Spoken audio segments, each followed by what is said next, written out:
Hi guys, welcome back. It took me a little while to realize that my camera wasn't rolling, so here is the spread that I've put together so far. This is week 38 in my 2023 Project Life album. I am using the November digital printables from Citrus Twist, and you'll see there's also a lot of spread here. That's because I'm going to do a little insert for this week. It was a week that we went away, so I'm going to add an extra 6x12 insert. I'm just going to work on it all flat like this, just to make life easier for myself, but the insert on the right hand side will end up being a back to front 6x12. So like I said, I'm using printables. I've already printed out a bunch of printables and put them into my spread. That was when I realized my camera wasn't rolling, so you didn't see that process, but this is the result of that. Basically, the left hand or the main spread is going to be the week, and then my little insert is going to cover the weekend because I had a small trip away from home with Jack and Tracy. So that is all of that in there. I've already gone ahead and typed out my journaling because I'm going to add journaling in a few different places. So I've gone ahead and just typed that out digitally in Photoshop and added that, printed it onto my matte photo paper so I can just quickly stick those in and then get on with the job of very simply embellishing this spread because honestly, I've run out of time and I just want to get it done. Now the November kits or the November printables and embellishments and whatnot in the Citrus Twist store are very kind of autumnal, fall themed, Thanksgiving-ish, and down here in the Southern Hemisphere, the total opposite. So we are well into spring. We don't celebrate Thanksgiving here, so I'm just going to do my best to kind of use the cards that I've got and then some of the embellishments from my stash. So anything that is still available in the Citrus Twist store, I will go ahead and link for you in the description box. So I have made life a little bit easier for myself wherever I can, such as the pre-printing my journaling and whatnot. One of the other things I did was put together a little grid, a grid photo here. It's a 4x6. I've split that into 6 photos. It just gives me a little bit more kind of space in the spread. For journaling, you know, I'm not a massive journalist, so when I've got an event like this, it's kind of fun to add a few extra bits and pieces, a few extra stories in there than what I usually would have. And so adding those 6 photos into a photo grid, like I said, I do it in Photoshop. There are lots of photo apps where you can put together grid photos. It just means you can fit those extra photos in without them taking up too much extra in the way of space.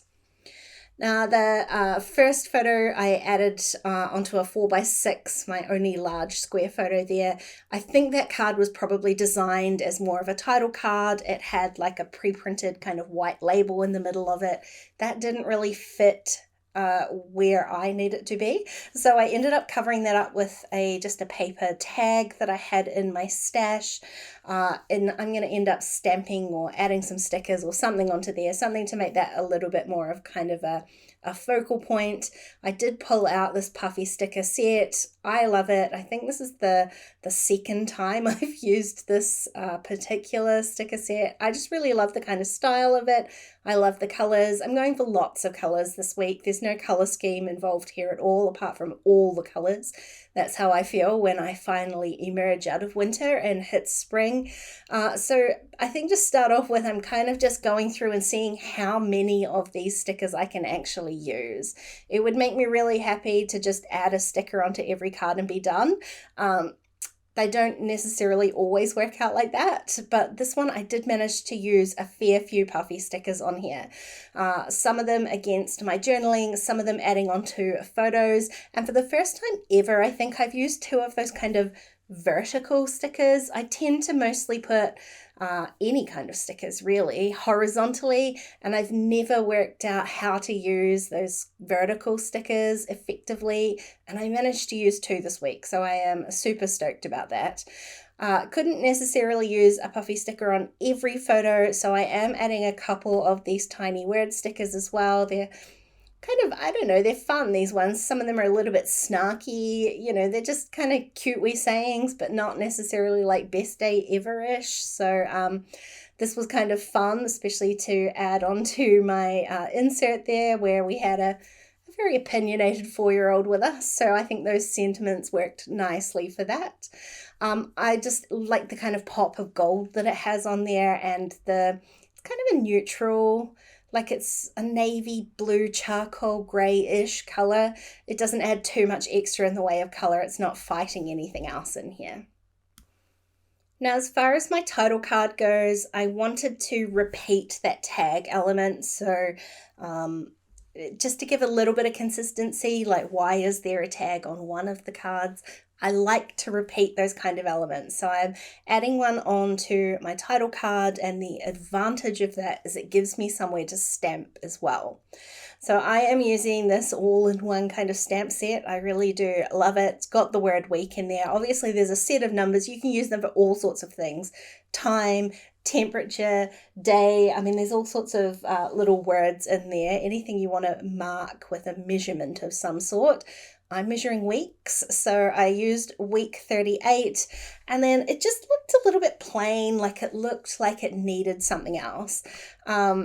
I could stamp my date stamps on there, but again, all I'm adding is just a little bit of extra black stamping, and I wanted something a bit more fun, so I decided I would grab another one of these stickers, and I'm just going to use a label, printable label from my stash, just to add a little bit more color onto that tag before I go ahead and do my date stamping.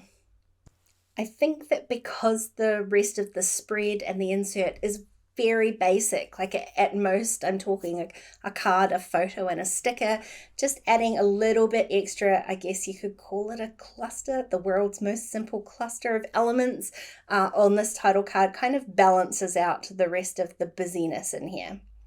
Now I am just going to fix this, well, I was going to attempt to fix this mistake that I made when I was adding my journaling. I've been a little bit more cautious about the way I use this matte sticker paper.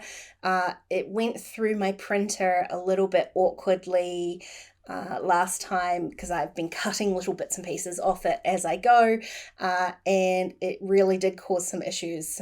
Some stuff got stuck in that printer, and it took me a long time to clear it all out. So this time I'm being a bit more careful and not cutting down those journaling pieces out of the sheet. I'm pulling the stickers off and then trimming them down. So that one I didn't actually trim it down first. I just stuck it onto the card, and it worked its way sort of halfway across the printable element on there. And as clear as these sticker sheets are, I have found that you can definitely see the sticker a little bit more when it's on my own printable paper as opposed to like a physical printed product. So I print at home on an inkjet printer on Canon matte photo paper. And that's just a little quirk, I guess, is that the matte sticker paper for my journaling does, it kind of lightens it just a little bit more than what I was used to. And so having that sticker paper halfway across the element, I just wasn't happy with it. I thought I would have a go peeling it up and see how it went. And it seemed to peel up okay. So I got lucky on that one. Now I finished off that little cluster on the bottom of the 4x6 card down there. In the end, I used some of my favorite bubblegum pink alphas just to say yes please, and managed to pop another puffy sticker on there. Not the exact type of coffee that we had, but it works nonetheless. And then I'm going to add just an extra element onto this photo as well. I'm going to stamp a lovely big sentiment underneath, kind of underneath. I've already put the stickers down. I'm not trying to peel those off. I know they will not come off my photo paper. That's the Canon Photo Glossy 2 paper. It does not peel stickers. Once they're down, they're down. So I just kind of stamped around that, and I'm using the Brilliance Moonlight White ink, which is my favorite white ink for stamping on photos. The caveat to that is photos that I print at home on the Canon Photo Glossy 2 paper, they love to be stamped on. Probably commercially printed photos you might have to be a little bit more careful with and test it out first. Since that stamping worked so well, I'm going to add a stamp onto my other 4x6 photo as well. This time I used an oxide ink, and I know that my paper kind of reacts a little bit with the oxide inks. They go a little bit kind of dusty when stamped on, but I kind of was after that effect, so it worked out really nicely. And that's it. That's my spread all done. I did all of this, including the extra insert, in less than 30 minutes, and I was very happy with how this turned out. Hey, thanks for watching today, guys. I hope you enjoyed the video. If you did, please go ahead and give it a thumbs up, and don't forget to subscribe to my channel if you haven't already.